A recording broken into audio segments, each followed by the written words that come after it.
आज हम लोग बात करेंगे लोन की रीपेमेंट निकालते कैसे हैं।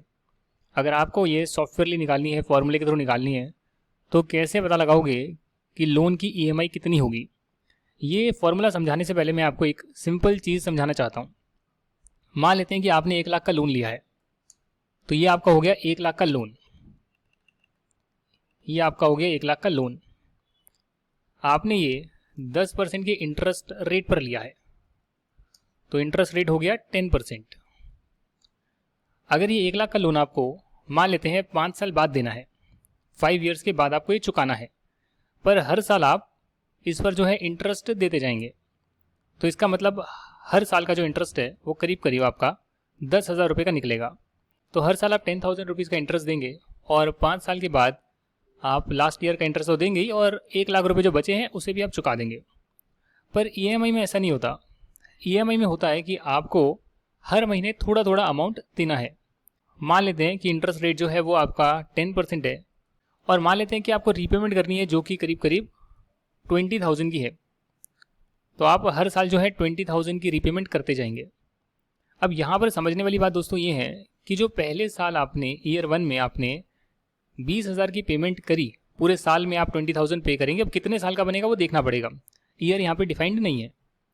तो आपको ये जानना चाहिए कि भैया 1 साल में तो 10% इंटरेस्ट रेट के हिसाब से 10,000 रुपीज़ तो मेरा इंटरेस्ट बनता है।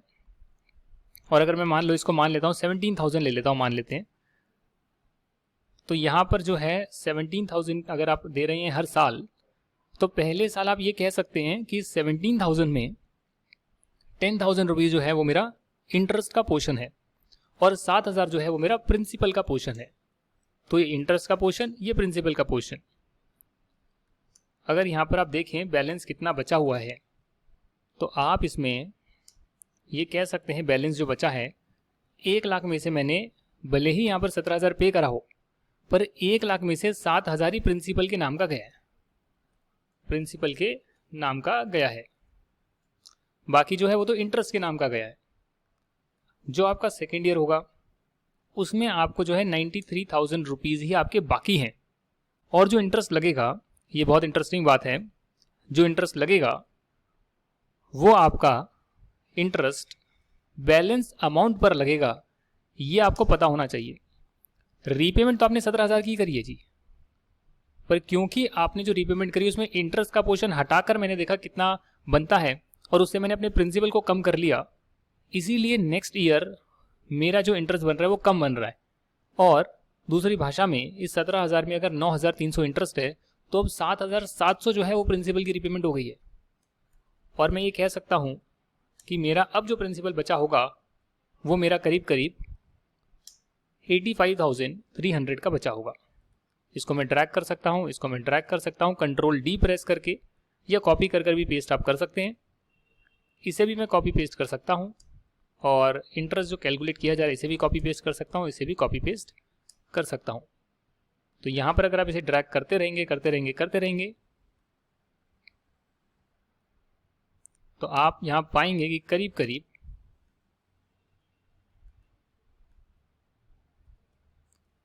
तो यहाँ पर अगर आप देखेंगे तो करीब करीब ये 10वें साल में आपका पूरा कंप्लीट हो जाएगा। बैलेंस जो है माइनस में जा नहीं सकता, तो डेफिनेटली जो लास्ट ईयर होगा उसमें जो भी आपका बैलेंस अमाउंट बचा होगा वो आप पे करेंगे, 17,000 पे नहीं करेंगे। ऑलमोस्ट आप 5,000 के आसपास या जो भी है आप पे करेंगे, करीब करीब 5,500 आप पे करेंगे।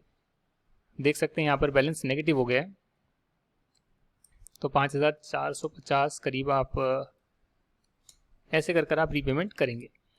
लास्ट रीपेमेंट आपकी इतने रुपए की जाएगी, 5438 की।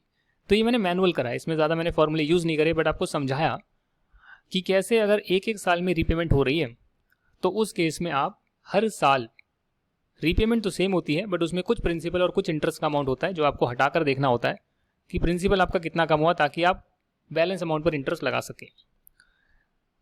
अब दोस्तों यहाँ पर जो ईएमआई का कॉन्सेप्ट है वो होता है इक्वल मंथली इंस्टॉलमेंट, यानी उसमें रीपेमेंट जो है महीने महीने की जा रही है।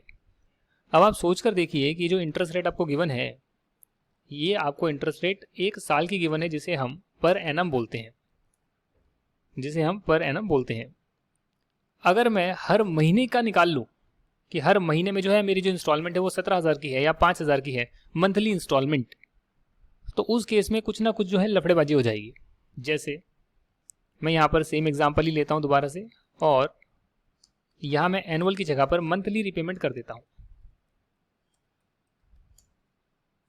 और जो अमाउंट है वो मैं 7,000 कर देता हूँ कि हर महीने जो है 7,000 या मान लेते हैं 4,000 रुपये की रिपेमेंट होगी।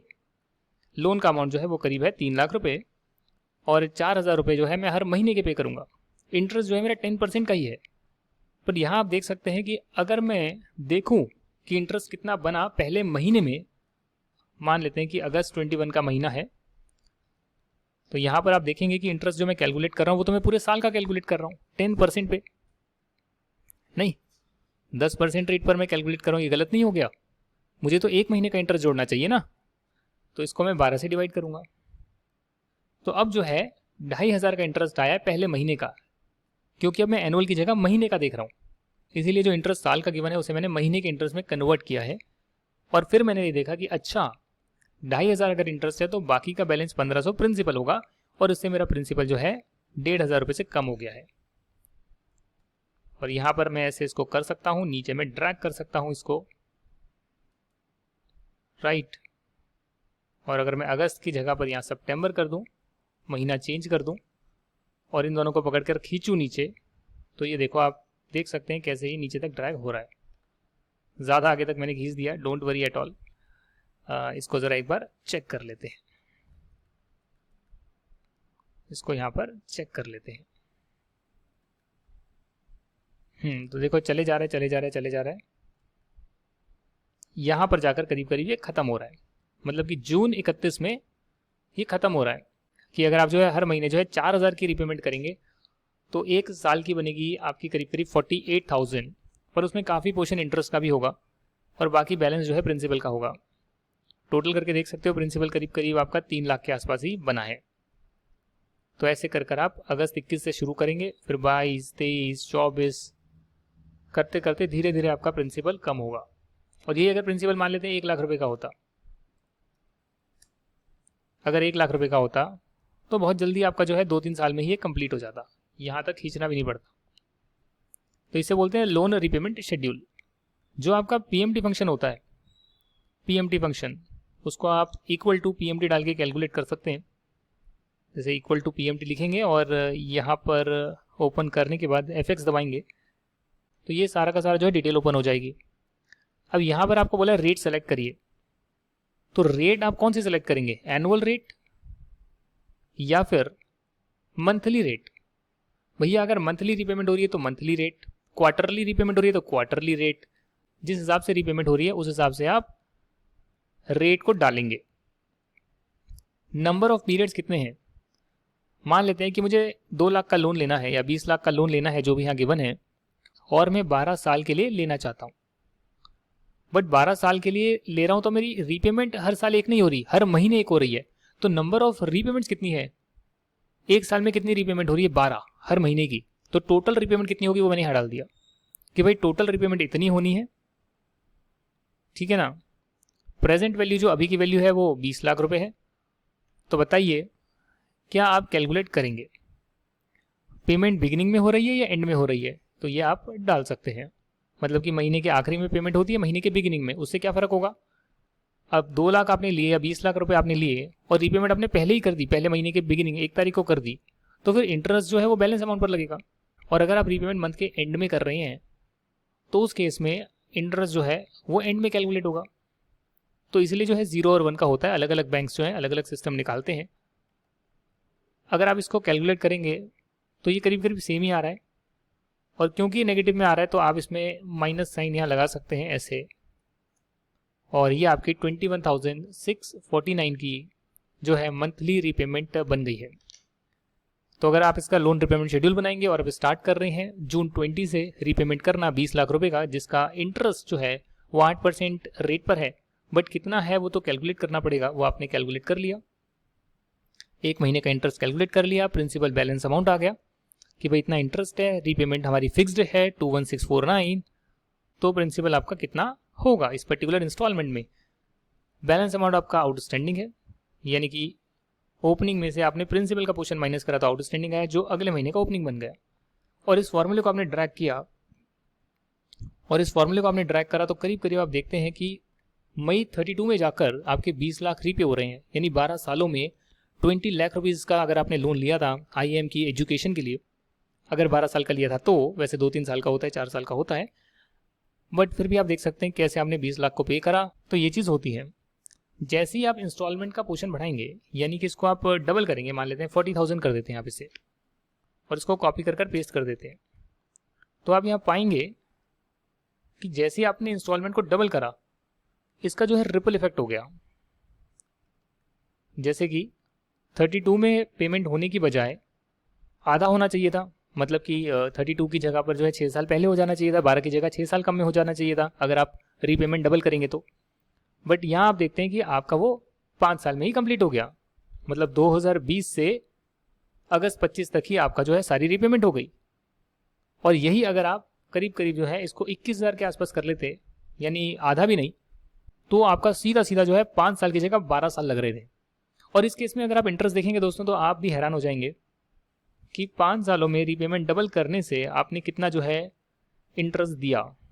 तो ये आप देख सकते हैं, आपने सिर्फ 4,40,000 का इंटरेस्ट दिया, और अगर आप इसको कंट्रोल Z कर लेते हैं तो ये जो आपने इंटरेस्ट की रीपेमेंट करी है वो करीब 11 लाख रुपए की करी है। आई एम रियली सॉरी, यहाँ पर मैंने जो एडिशन करी है वो मैंने इंस्टॉलमेंट की एडिशन कर दी कि आपने 31 लाख रुपए पेमेंट करा है, बट एक्चुअली में जो आपका इंटरेस्ट है वो आपका 11 लाख रुपए है, यानी total repayment minus principal amount, तो ये आपका 11 लाख है।